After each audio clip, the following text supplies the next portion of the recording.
Can you explain for us the difference between the spiritual blessings of Abraham and the physical blessings of Abraham in Genesis 12 and Galatians 3? All right, get Genesis 12 one hand, talking about the two different kinds of blessings given to Abraham, the spiritual and the physical. All right, get Genesis 12 in one hand and get Galatians chapter 4 in the other. There are two sets, and one set's for a spiritual seed, one set is for a literal, physical, visible seed. And of course, when Paul talks, mainly he's talking about the spiritual. Make it Galatians 3. Galatians 3 and Genesis 12. Galatians 3 and Genesis 12.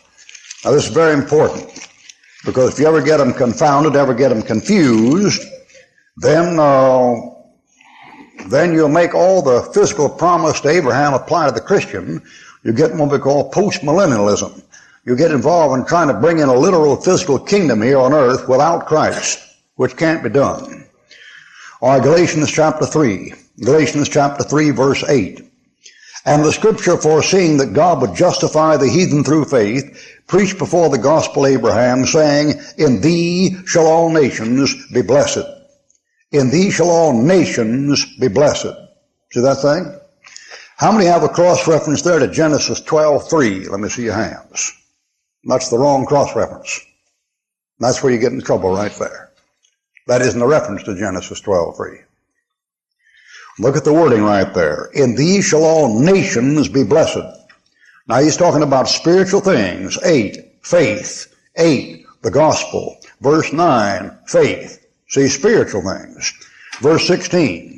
Not Abraham and his seed were the promises made. He saith not to seeds as of many, but as of one. And on thy seed, which is Christ. See, it's a spiritual promise.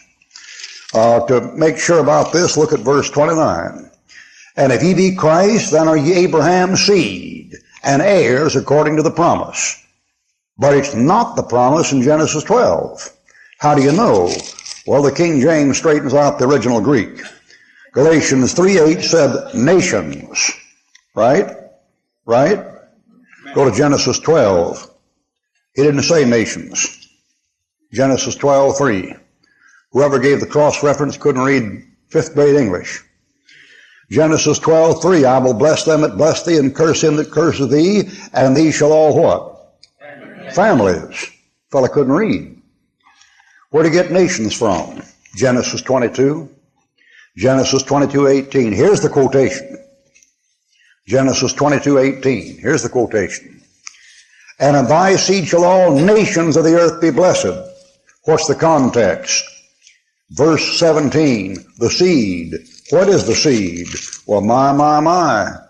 Look at chapter 22, verse 16. 22:16. So Isaac is a type of Christ. See that thing, 22:16? That's what he's talking about in Galatians. All right, back to Genesis chapter 12. And somebody's got the Bible screwed up. Who? All the fundamentalists and all the Schofield board editors and everybody else. Everybody has time with it. Genesis 12:1.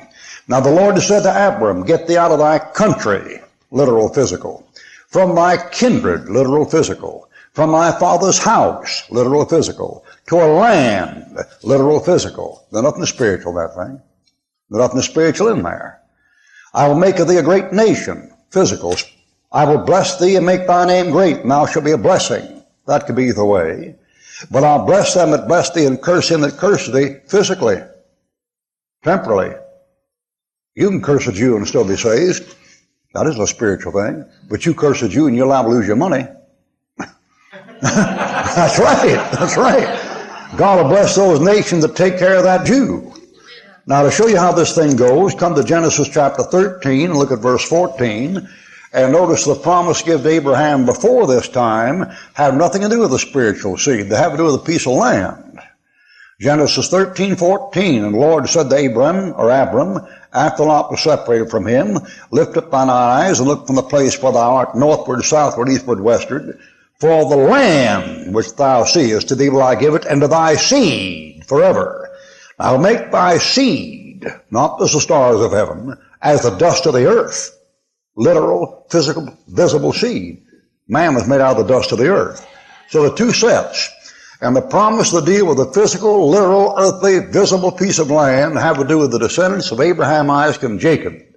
And the promise that have to do with justification by faith and the promise of Spirit by faith, that has to do with Abraham's seed, singular, which is Isaac, a type of Christ, not Jacob. All right, something else. Nothing like a Bible to clear up a college education.